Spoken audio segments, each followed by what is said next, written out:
Hi guys, I am Saurabh. Welcome to ARS study circle. हम लोग electricity के second video तक कंप्लीट कर चुके थे। अगर आप लोगों ने उसे नहीं देखा है तो जाकर के देखें, उसके बाद आप लोगों को और भी अच्छे से समझ में आ जाएगा इलेक्ट्रिसिटी। आज हम लोग थर्ड पार्ट की ओर चलते हैं। थर्ड पार्ट में हम लोग जानने वाले हैं, थर्ड पार्ट में हम लोग स्टार्ट करेंगे ओम्स लॉ। ठीक है, ओम्स लॉ, और इसमें हम लोग रेसिस्टेंस के बारे में थोड़ा जानेंगे।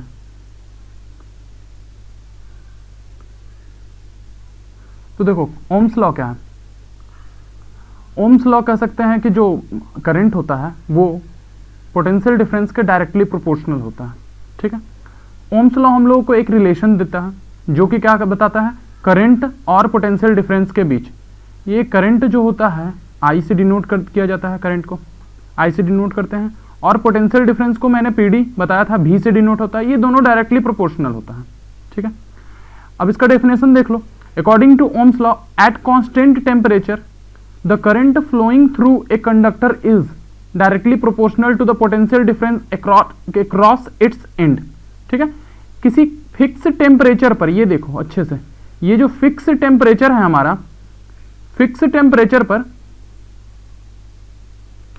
एक फिक्स टेम्परेचर पे करंट क्या होता है, जो किसी कंडक्टर से करंट जब पास करता है, किसी भी कंडक्टर से जब करंट पास करता है तो वो क्या होता है, पोटेंशियल डिफरेंस के डायरेक्टली प्रोपोर्शनल होता है।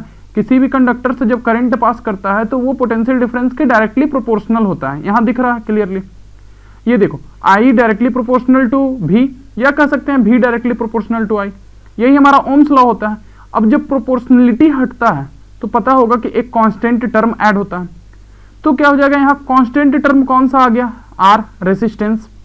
जब प्रोपोर्शनलिटी हटा, V directly proportional to I था, जब प्रोपोर्शनलिटी हटा तो क्या हो गया, एक कांस्टेंट टर्म आ गया और I आ गया। ठीक है, तो यहां से एक फॉर्मूला भी जनरेट हो गया, रेसिस्टेंस हम लोगों को निकलेगा यहां से, जो क्या होता है V बाई I, मतलब कि PD अपॉन करंट। ठीक है, PD अपॉन करंट होता है। अब R क्या होता है, कांस्टेंट होता है, जिसे हम लोग रेसिस्टेंस बोलते हैं किसी भी कंडक्टर का। ठीक है, और भी पोटेंशियल डिफरेंस और आई करंट, समझ में आ गया होगा। तो ओम्स लॉ क्लियर हो गया। ओम्स लॉ आ ही जाता है हर एग्जाम में लगभग। तो ये डेफिनेशन को अच्छे से आप लोग याद कर लीजिए। ये जो डेफिनेशन दिख रहा है ओम्स लॉ का, ये मैं इरेज कर देता हूं, आप लोग लिख लेना अच्छे से। ये जो ओम्स लॉ का डेफिनेशन है, at constant temperature the current flowing through a conductor is directly proportional to potential difference across its end. ठीक है, अब आगे चलते हैं, आगे देखते हैं। अब क्या दिया हुआ है, देखो, रेशियो जो दिया हुआ है पोटेंशियल डिफरेंस और between the end of a conductor and the current flowing, मतलब भी बाई आई, यही ना बोल रहा है रेशियो दोनों का, वो आर के बराबर है। पीछे हम लोग जो वर्ड में देख रहे थे, फॉर्मूला में देखें उसका, ये लाइन में डेफिनेशन में आ जाता है। जो पोटेंशियल डिफरेंस और करंट का जो रेशियो होगा हमारा, वो क्या हो जाएगा, रेसिस्टेंस हो जाएगा। फिर से, जो पोटेंशियल डिफरेंस और करंट का जो रेशियो होगा वो हमारा क्या हो जाएगा, रेसिस्टेंस हो जाएगा। अब जो करंट होता है वो directly proportional to potential difference हो गया आगे, और इनवर्सली प्रोपोर्शनल टू किसके हो जाता है, रेसिस्टेंस के। करंट जो होता है इनवर्सली प्रोपोर्शनल रेसिस्टेंस के हो जाता है। जैसे देखो यहां दिख रहा है इस फॉर्मूले से, V इज बट्टा I is equal to R, यहां से V डायरेक्टली टू आर और I, सॉरी यहाँ क्या है, current directly proportional to potential difference है ना, तो करंट भी डायरेक्टली टू आई हो रहा है। ठीक है, और आई जो है इनवर्सली कह सकते हैं आर का है, आर का इनवर्सली हो रहा है आई। क्लियर हो रहा है। अब रेसिस्टेंस का बात करते हैं। रेसिस्टेंस ऑफ ए कंडक्टर क्या होता है, रेसिस्टेंस होता क्या है किसी भी कंडक्टर का। तो देखो, रेसिस्टेंस डेली लाइफ से भी आप लोग एज्यूम कर सकते हो। डेली लाइफ में कैसे होगा, तो हम लोग किसी रास्ते पे चल रहे होते हैं, अगर उस रास्ते पर फ्रिक्शन ज्यादा होता है तो हम लोग को चलने में दिक्कत होता है। तो वो चलने में दिक्कत होता है तो जो रास्ता होता है हमें एक रेसिस्टेंस प्रोवाइड करता है। या फिर कभी बाइक चलाते होगे या साइकिल चलाते होगे, तब क्या होता है, जब सामने आपके जिस डायरेक्शन में चल रहे हो उस डायरेक्शन से अपोजिट कोई हवा चलते रहता है, हवा चलते रहता है, तो क्या होता है, हवा रोकता है आगे बढ़ने से, वो हम लोग को रेसिस्टेंस प्रोवाइड करता है। जब बच्चे बिगड़ते हैं तो उनके गार्जियन उनको रेसिस्टेंस प्रोवाइड करते हैं, उनको सही डायरेक्शन में जाने के लिए। तो यहां देखो, the property of conductor due to which it oppose the flow of current through it called resistance. Resistance क्या होता है? एक कंडक्टर का प्रॉपर्टी होता है जो कि रोकता है करंट को उसमें जाने से, आई को रोकता है उसमें जाने से, ठीक है, वही हमारा रेसिस्टेंस होता है, या फिर फ्लो को रोकता है, फ्लो को कम करता है, ठीक है। The resistance of a conductor is numerically equal to the ratio of potential difference across its end flowing through. ये मैंने बता चुका है, जो रेसिस्टेंस होता है वो क्या होता है? न्यूमेरिकली रेशियो होता है V बाई आई का, पोटेंशियल डिफरेंस का और करंट का रेसिस्टेंस होता है हमारा, ठीक है। आगे चलते हैं अब हम लोग, आगे अब क्या है वो जान लेते हैं। जो रेसिस्टेंस है वो क्या पर डिपेंड करता है वो जान लो। तो रेसिस्टेंस हमारा लेंथ पर डिपेंड करता है। किस चीज के लेंथ पर? तो हम लोग क्या यूज कर रहे हैं। अगर वायर यूज कर रहे हैं तो हम लोग को वायर का लेंथ पर डिपेंड करेगा, वायर के थिकनेस पर, वायर कितना मोटा है कितना पतला है उस पर डिपेंड करेगा। नेचर ऑफ मटेरियल, मटेरियल कैसा ले रहे हैं, बढ़िया क्वालिटी का मटेरियल है या नहीं है। उसके बाद टेम्परेचर, किस टेम्परेचर पर यूज कर रहे हैं, वो सारा कुछ फैक्टर डिपेंड कर जाता है रेसिस्टेंस को, ठीक है। अब देखो क्या होता है, जब एक लॉन्ग वायर लेते हैं तो उसमें ज्यादा रेसिस्टेंस होता है कंपेरेटिवली टू शॉर्ट वायर, ठीक है। शॉर्ट वायर में कम रेसिस्टेंस होता है, लॉन्ग वायर में ज्यादा रेसिस्टेंस होता है। ये सारा बहुत ही इंपॉर्टेंट पॉइंट है, इससे या तो डायरेक्टली क्वेश्चन आएगा या फिर फिल इन द ब्लैंक्स या MCQ टाइप का क्वेश्चन आ जाता है, ठीक है। इसलिए ये सब पॉइंट को बहुत अच्छे से याद कर लें, इसको अच्छे से नोट कर लें, बहुत ही इंपॉर्टेंट रहेगा आपके एग्जाम्स के लिए। अब आगे देखते हैं, ए थिक वायर है जो लेस रेसिस्टेंस। मोटा वायर के बारे में पहले ही बता चुका हूं, यहां पर दिया हुआ है। शॉर्ट वायर के पास लेस रेसिस्टेंस होता है, तो सॉरी ये हाइट लेंथ के बारे में था। यहां पर थिक, जब मोटा वायर रहता है, जब मोटा वायर रहता है तो वहां पर क्या होता है, लेस रेसिस्टेंस होता है, पतला वायर में ज्यादा रेसिस्टेंस होता है। क्लियर? अब जब टेम्परेचर बढ़ता है तो वायर में रेसिस्टेंस भी इंक्रीज करता है, ठीक है, ये याद कर लेना है। SI यूनिट क्या होता है रेसिस्टेंस का? तो SI यूनिट ओम, ओमेगा बोलते हैं या ओम भी बोलते हैं, OHM, ठीक है।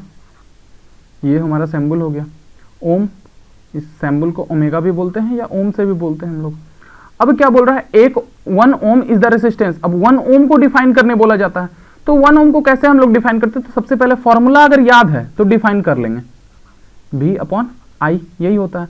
तो जब 1 वोल्ट अगर पोटेंशियल डिफरेंस ले रहे हैं और 1 एम्पियर करंट ले रहे हैं तो क्या हमारा मिल जाएगा, 1 ओम रेसिस्टेंस मिल जाएगा। क्लियर?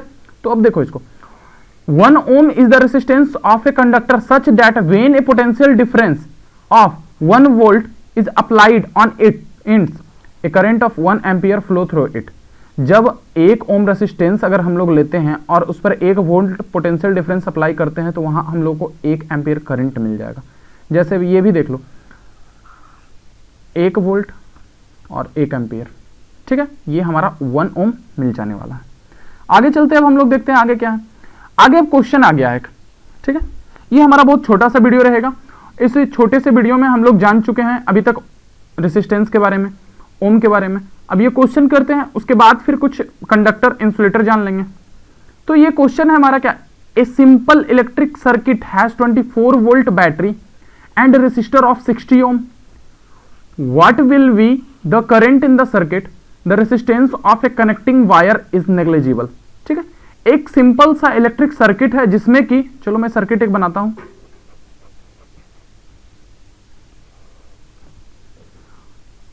ये एक सर्किट है,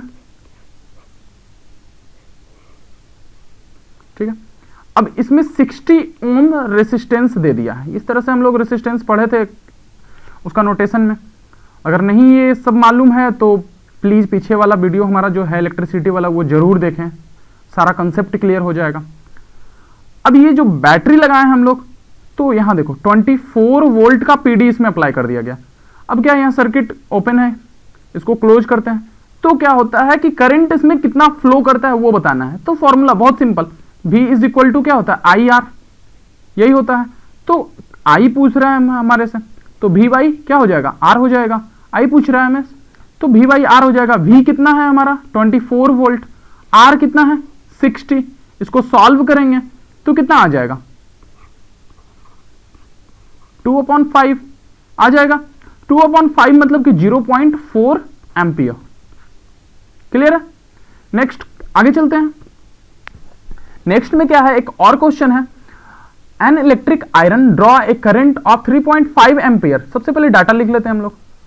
आई कितना दिया हुआ है, 3.5 एम्पियर। कोई भी क्वेश्चन करने से पहले सबसे पहले उसका डाटा लिख लेना बहुत जरूरी होता है। उससे क्या होता है, हम लोगों को क्वेश्चन के बारे में पता चल जाता है। फ्रॉम 220 वोल्ट, और ये पोटेंशियल डिफरेंस दे दिया है, वो कितना दे दिया है, 220 वोल्ट। क्लियर। एक इलेक्ट्रिक आयरन है जो ड्रॉ कर रहा है current of 3.54 ampere, 3.4 ampere from 220 volt supply. What current will this electric iron draw when connected to 110 volt. तो क्या बोल रहा है, देखो जब 3.4 एम्पियर निकल रहा था 220 वोल्ट से, तो अगर उसी इलेक्ट्रिक आयरन को 11 वोल्ट से कनेक्ट कर देंगे तो आई क्या हो जाएगा, यही पूछ रहा है। फिर से, an electric iron draw a current of 3.4 ampere from the 220 volt supply line. What current will this electric iron draw when connected to 110 volt supply line. ठीक है, 3.4 वोल्ट से 3.4 एम्पियर से 220 वोल्ट कनेक्टेड। तो यहां से हम लोग आर निकालते हैं। आर क्या हो जाएगा, वी बाई आई। ठीक है, तो यहां भी कितना है, 220 अपॉन 3.4। क्लियर है। यहां से आर, इसको सॉल्व करेंगे हम लोग, तो रहने देते हैं, अभी वो आगे यूज हो जाएगा हमारा, इसको रहने दो। यहां पर अब बोल रहा है क्या, इसका जो अब न्यू वी कितना कर दिया, 110। यहां से आई निकालने बोल रहा है, तो आई बराबर क्या होता है फॉर्मूला, वी बाई आर। ठीक है, भी कितना हो जाएगा हमारा 110, और आर हम लोग ये रखे हैं, इसको यहां रखो अपॉन 3.4। इसलिए मैंने सॉल्व नहीं किया, देखो यहां कैलकुलेशन आसान हो जाएगा।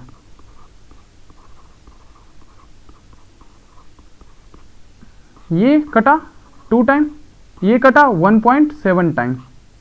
ठीक है, तो आई कितना आ गया हमारा 1.7 एम्पियर। क्लियर है। चलो, अगर आप लोगों को कोई क्वेश्चन समझ में नहीं आता है, आप हमारे टेलीग्राम चैनल पर आए, वहां पर अपना क्वेश्चन को ड्रॉप करें। आगे चलते हैं हम लोग। अब हमारा ये गुड कंडक्टर क्या है, रेसिस्टर क्या होता है और इंसुलेटर क्या होता है।